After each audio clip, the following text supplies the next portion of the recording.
Enjoy early access to ad-free episodes each week when you subscribe to Wedding Planning Podcast Premium in Apple Podcasts. Enjoy the show. Why, hello there, and thank you so very much, as always, for joining me in this week's brand new episode of the Wedding Planning Podcast. I hope you're having an amazing week. I hope you're sailing through your engagement. And of course, I hope you're enjoying these weekly meetings and our time spent together. Now, as I was creating today's show, I spent a lot of time thinking about how so much of what we discuss here on the Wedding Planning Podcast is surrounding what you could actually consider to be wedding pre-planning. Your wedding vision, your priorities, your values, and getting those very important things figured out before you charge ahead into more strategic decisions like choosing a venue, a photographer, catering, etc. So a lot of our time is spent in that wedding vision phase. At the intersection of those two phases, so between the internal work of defining your vision and your priorities, and then on the flip side of that, the very strategic external work of actually bringing your vision to life. So when you're hiring your vendors and you're making important decisions, between there is a very important wedding planning milestone, and that is choosing a wedding planner or coordinator to work with who can help you seamlessly bring your vision to life. As you research and look into hiring a wedding planner or coordinator, or enlisting a loved one to perform this critically important role for you, you are going to have a lot of questions come up. And your first set of questions should be what level of assistance you require and or what level of assistance does your budget allow for. There are lots of service levels ranging from full design and planning services that span a year or more. And then we can come all the way down to a day of coordinator who will work on site the day of your wedding, leaving most, if not all, of the planning details and follow-up up to you and your partner. And then, of course, there are endless variations and service levels that fall in the middle of these two examples. And we're not going to go deep into all of that in today's show, but you can definitely find past episodes where we cover this topic in great detail. So take a look at that podcast feed and scroll back through those previous episodes if this is a topic that you'd like to learn more about. Whether it's your intention to hire someone full service to bring everything to life over the coming months, or you're simply hiring a day of coordinator for all those last minute details, or literally anything in between, there are some very important questions to discuss that will minimize any surprises and will set you all up for smooth sailing as you work very closely with this person, potentially over the coming months. If you have not already committed to or hired a planner or a coordinator, these questions are going to be a great starting point for your search and interview process. And if you have already hired someone to help you coordinate, most of these questions are still very applicable and can be worked into your next meeting. So if you hear anything throughout our conversation today that you have not covered with someone who you've already hired, then definitely carve out some time the next time you interact with them to get things hashed out and make sure everyone's on the same page. So here we go, getting right into the 10 important questions to discuss with your potential planner or coordinator. Number 1 is pretty basic, and that's going to be availability, pricing, and any additional services that they offer. So for example here, can you also help us with a welcome party, our rehearsal dinner, and a post-wedding brunch? Or another example of a great question here would be, what is your pricing structure for additional hours outside of your posted package prices?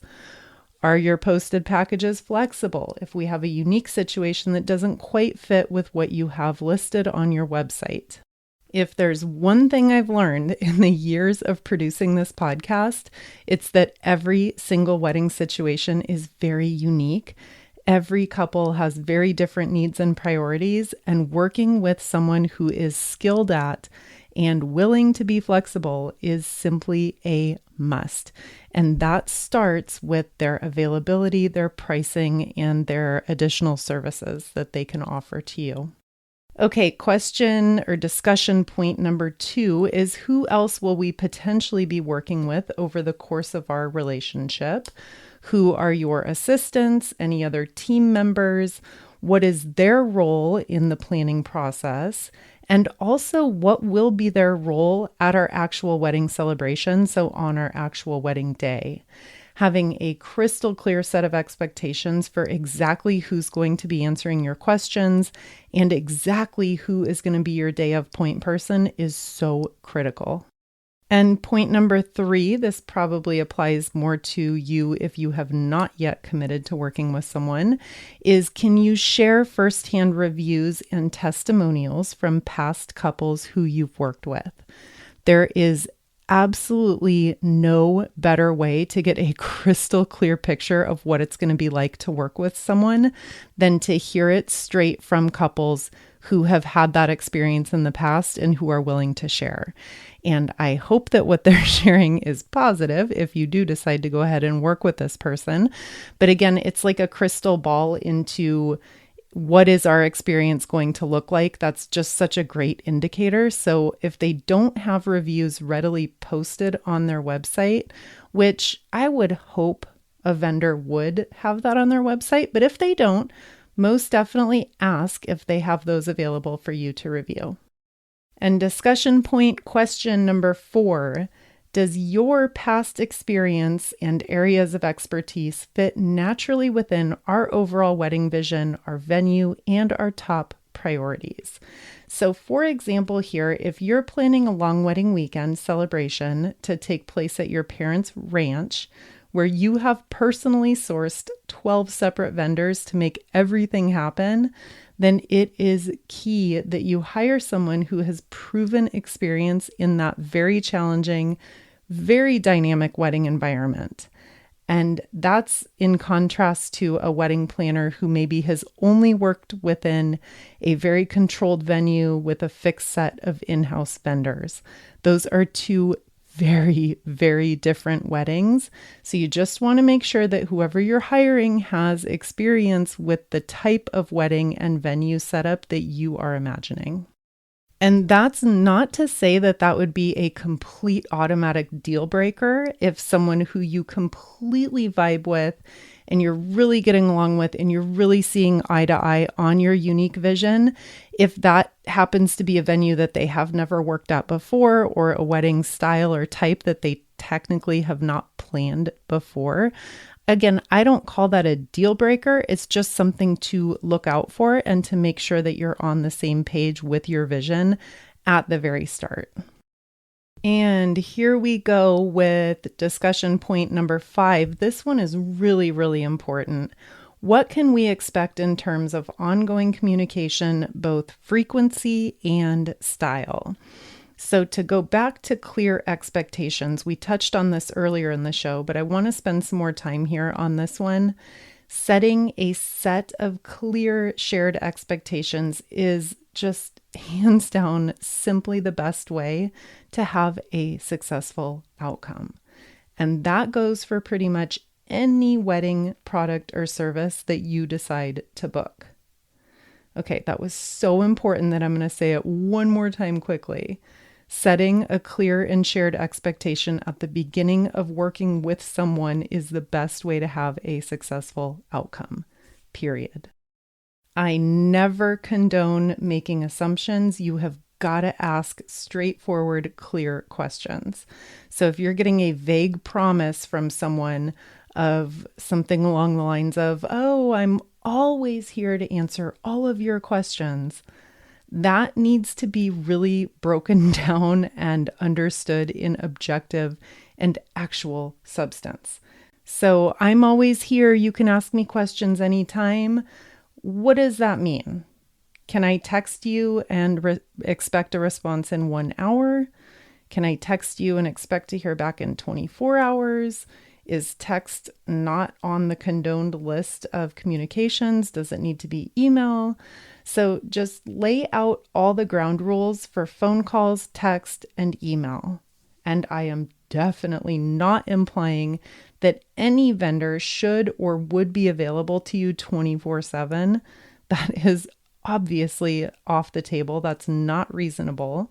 But if you are operating on an assumption, there's that word again, that you'll get a response to a really pressing question in just a quick little couple of hour turnaround, but your planner doesn't answer calls on weekends or took a 4-day weekend impromptu and didn't let you know that they were gone, then you're going to start to encounter friction and frustration. And I want you to try to avoid that at all costs.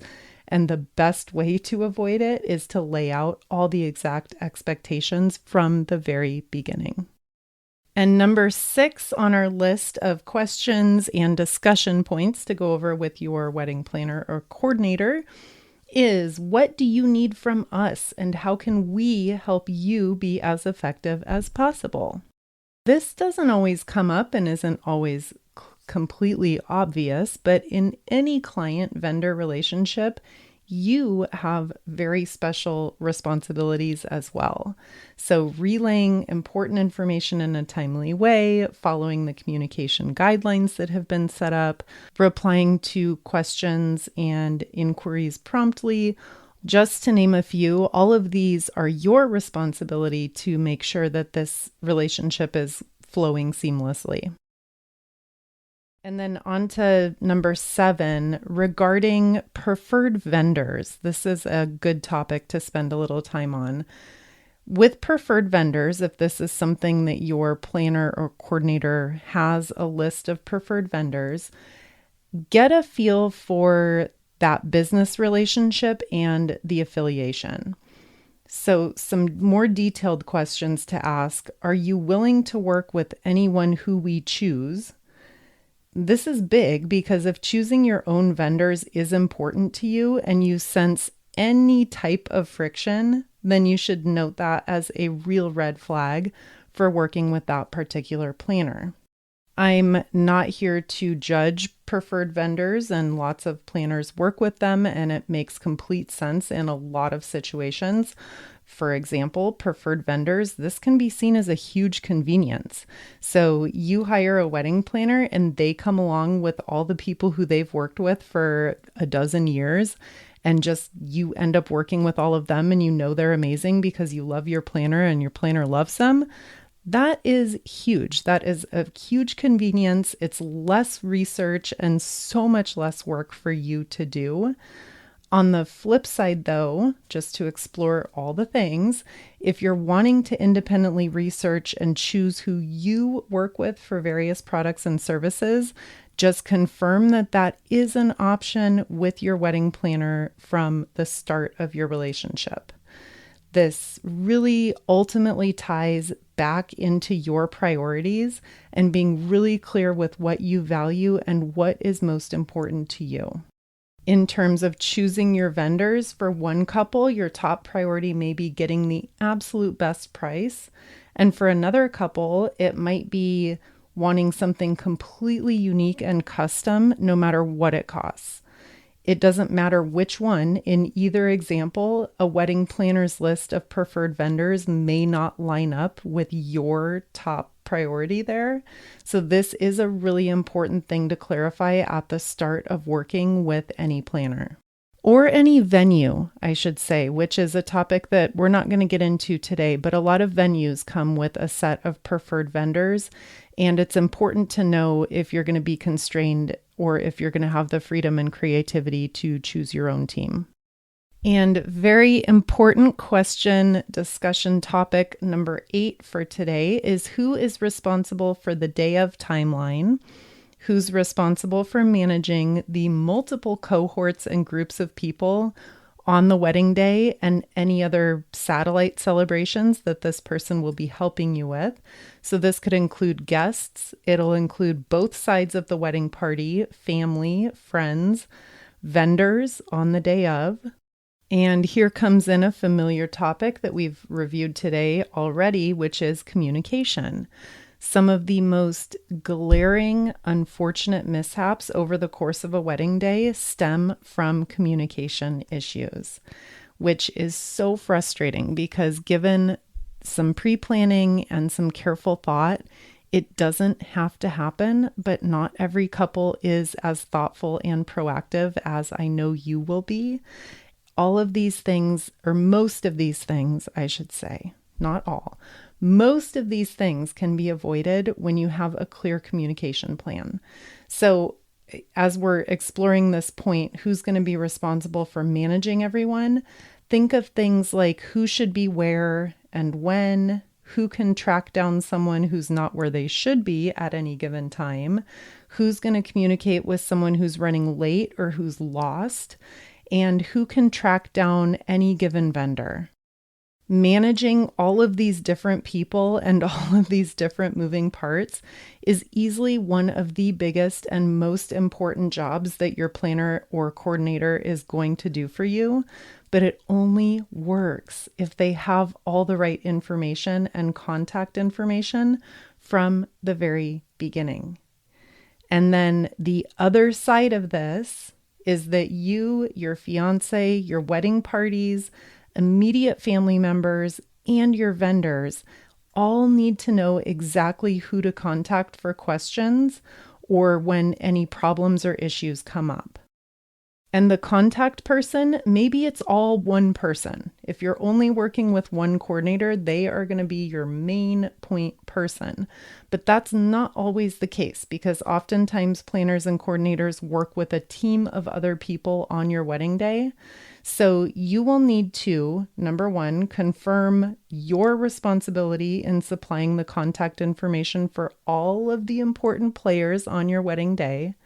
Number two, confirm who should contact who in case of questions that come up or any issues.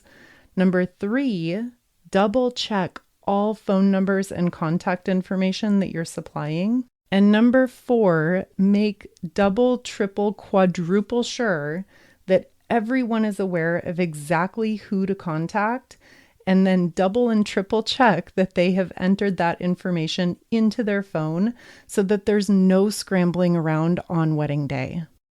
30 seconds before you're supposed to start walking down the aisle is not the time for your aunt to accidentally get locked into a bathroom stall and for your mom to not know who to call to get that figured out. So this is important stuff. And again, it's these little things, these little mishaps that are so avoidable. You just need to be on top of that communication plan.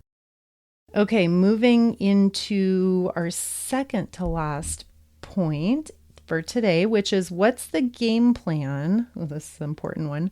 What's the game plan for an unruly guest or an uncomfortable situation during our celebration? And that should include the ceremony, the reception, and any and all time in between.